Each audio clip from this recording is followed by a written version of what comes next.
Ya, pemirsa sidang Kabinet Paripurna Perdana di Ibu Kota Nusantara atau di Istana Garuda akan digelar pagi hari ini. Kami ajak Anda langsung menuju ke Ibu Kota Nusantara, Kalimantan Timur, pemirsa, untuk melihat bagaimana jalannya sidang Kabinet Paripurna Perdana yang akan dipimpin langsung oleh Presiden Republik Indonesia Joko Widodo dengan dihadiri oleh sejumlah Menteri Kabinet Indonesia Maju. Dan sudah bergabung bersama kami pemirsa melalui sambungan telepon ada rekan kami Haidar Fasyal yang akan menggambarkan bagaimana jalannya sidang Kabinet Paripurna hari ini di IKN. Fasyal, bisa Anda gambarkan seperti apa jalannya sidang Kabinet Paripurna di IKN?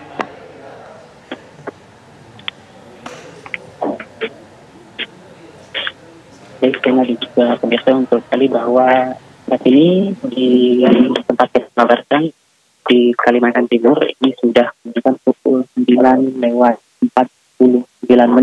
waktu Indonesia Tengah.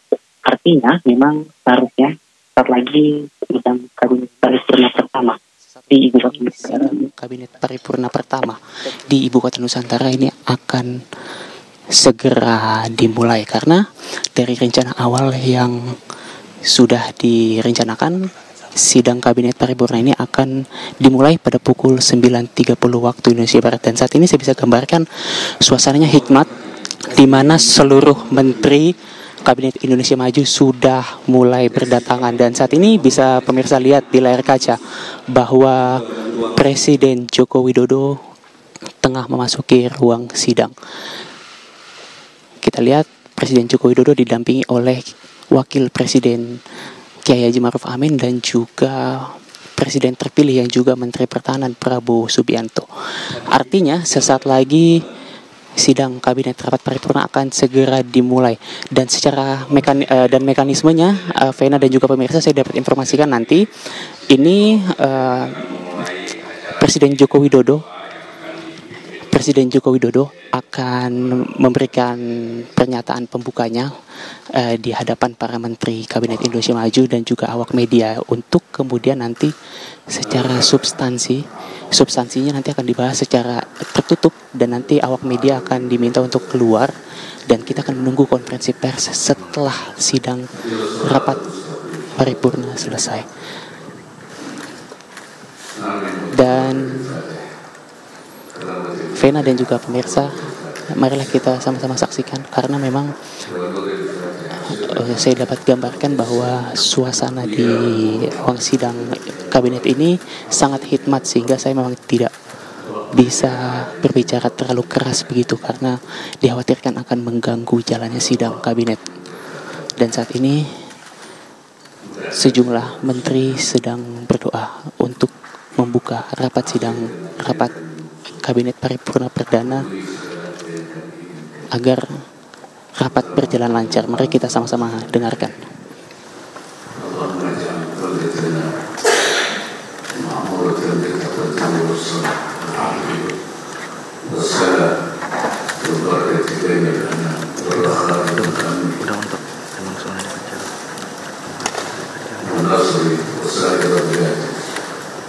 Ya Allah, jadikanlah negeri kami negeri yang makmur, yang maju, aman dan tentera, penuh dengan segala kebaikan.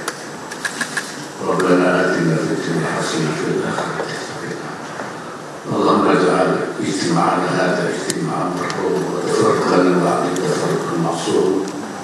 Ya Allah, jadikan pertemuan kami hari ini di tempat ini di Istana Baru kami IKN, pertemuan yang kau rahmati, kau berkati dan setidaknya engkau jaga kami dan engkau pelihara kami, engkau bimbing kami untuk kemajuan bangsa dan negara kami. Rabbana atina fid dunya hasanah wa fil akhirati hasanah wa qina adzabannar. Alhamdulillah. Berikutnya perkenan Bapak Presiden untuk membuka dan memimpin sidang Kabinet Paripurna. Kepada Bapak Presiden, kami silakan.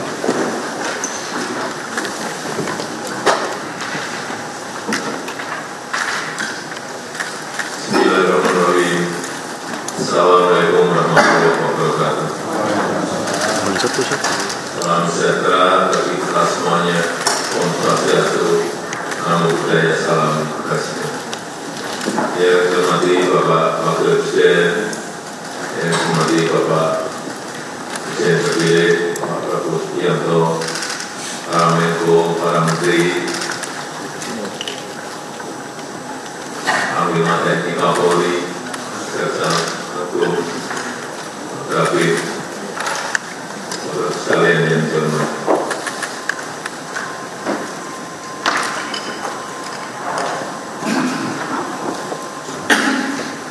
Puji dan syukur kita panjatkan kepada Allah Subhanahu wa Ta'ala pada pagi hari ini kita bisa melakukan sidang paripurna yang istimewa karena dilaksanakan pertama kali di Ibu Kota Negara Nusantara. IKN adalah sebuah kanvas yang mengukir masa depan dan tak semua orang, tak semua negara dan tak semua negara memiliki kesempatan, memiliki kemampuan untuk membangun ibu kotanya yang dimulai betul-betul dari nol.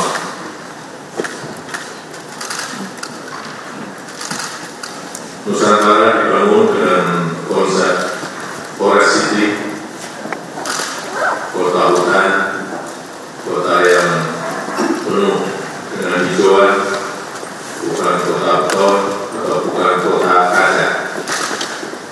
Juga Smart City, kota yang ditopang dengan teknologi dalam setiap aktivitas kotanya, dan juga livable city, kota yang nyaman ditinggalkan. Kita merasakan pagi tadi betapa sangat sejuk, dingin, dan segar pada pagi hari ini karena air quality index-nya memang sangat rendah sekali, yaitu di angka 6. Pada maksimalnya di angka 50. Dan hampir banyak kota sekarang ini sudah di atas 50. Kepindahan ke Ibu Kota Nusantara ini juga sudah sering saya sampaikan, bukan pindah fisiknya yang penting, tetapi pindah pola pikir kita, pindah mindset kita, pindah pola kerja kita, bisa bekerja dari mana saja, juga pindah mobilitasnya, karena mobilitas di Ibu Kota Nusantara semuanya memakai kendaraan listrik, dan juga energinya memakai energi hijau. Bangunannya pun juga bangunan di sini semuanya diarahkan ke green building, dan aksesibilitasnya juga diprioritaskan untuk pejalan kaki dan yang naik sepeda. Ekonomi yang akan dikembangkan di Ibu Kota Nusantara juga ekonomi hijau, ekonomi digital yang akan mengiringi pemerintahan di Ibu Kota Nusantara. Ekonomi, sekali lagi, ekonomi hijau, ekonomi digital, data center, financial center, dan yang lain-lainnya.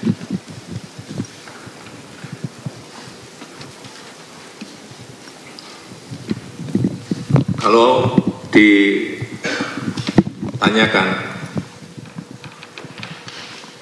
keuntungannya apa yang didapatkan oleh masyarakat di Kalimantan, khususnya Kalimantan Timur, saya kira ini akan mendorong pertumbuhan ekonomi di Provinsi Kalimantan Timur, khususnya Balikpapan, lebih khusus lagi Kabupaten Pasir Penajam Utara. Dan kalau kita tahu, salah satu alasan kenapa ibu kota pindah, karena kita ingin pemerataan. Karena kita tahu 58% GDP ekonomi itu ada di Jawa. Sehingga kita ingin memeratakan untuk juga luar Jawa mendapatkan perputaran ekonominya. Kemudian populasi di Jawa juga bebannya sudah sangat besar sekali. 56% populasi itu ada di Pulau Jawa. Ini yang juga menjadi sebuah pertimbangan bagi kita untuk memindahkan ibu kota. Dan utamanya memang beban di ibu kota Jakarta memang sudah sangat padat sekali. Dan per hari ini perlu juga saya sampaikan bahwa sudah di luar anggaran dari APBN, investasi yang masuk sudah 56,2 triliun rupiah dari 55 yang sudah groundbreaking. Pendidikan ada 6, kesehatan ada 3, retail dan logistik ada 10, hotel ada 8, energi dan transport ada 2, kantor dan perbankan ada 14, hunian dan area hijau ada 9, media dan teknologi ada 3.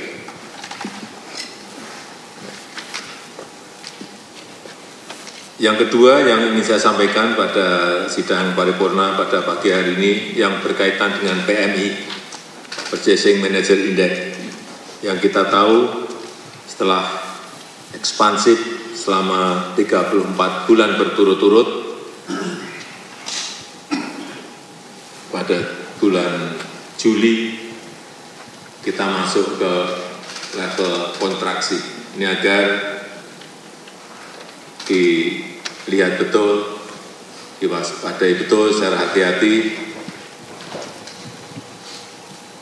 karena beberapa negara di Asia PMI-nya juga berada di angka di bawah 50, yaitu Jepang 49,2, Indonesia 49,3, RRT 49,8, Malaysia 49,7. Dan komponen yang mengalami penurunan paling banyak itu di sektor produksi, yaitu minus 2,6, kemudian pesanan baru atau order baru minus 1,7, dan employment minus 1,4. Saya ingin dicari betul penyebab utamanya dan segera diantisipasi, karena penurunan PMI ini saya lihat sudah terjadi sejak 4 bulan terakhir.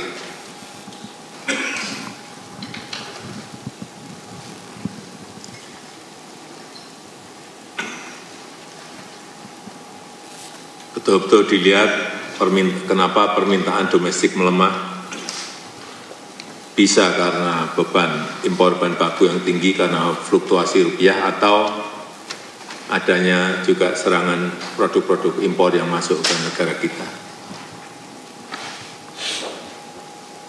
Sehingga penting belanja produk lokal, sekali lagi saya tekankan, kemudian penggunaan bahan baku lokal, dan juga perlindungan terhadap industri dalam negeri kita. Dan mungkin juga karena permintaan dari ekspor atau dari luar negeri melemah. Ini karena terjadi gangguan rantai pasok atau perlambatan ekonomi terhadap mitra-mitra dagang utama kita. Sehingga kita harus bisa mencari pasar non-tradisional dan mencari potensi pasar baru ekspor kita. Saya rasa itu yang ingin saya sampaikan dalam kesempatan yang baik ini. Silakan kalau ada yang ingin disampaikan. Terima kasih. Assalamualaikum warahmatullahi wabarakatuh. Mohon teman-teman media bisa meninggalkan ruangan. Terima kasih.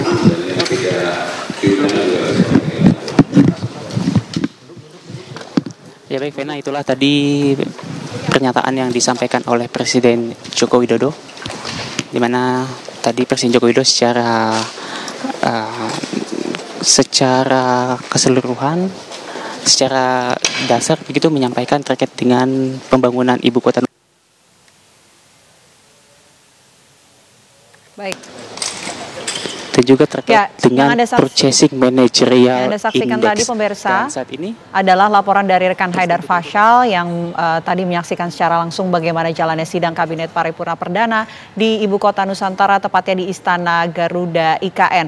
Dan tadi diawali dengan pembacaan doa dipimpin langsung oleh Wakil Presiden Ma'ruf Amin, kemudian dilanjutkan juga dengan adanya beberapa sambutan yang disampaikan oleh Presiden Republik Indonesia Joko Widodo yang menyampaikan berbagai macam hal, mulai dari progres pembangunan dan juga perpindahan Ibu Kota Nusantara.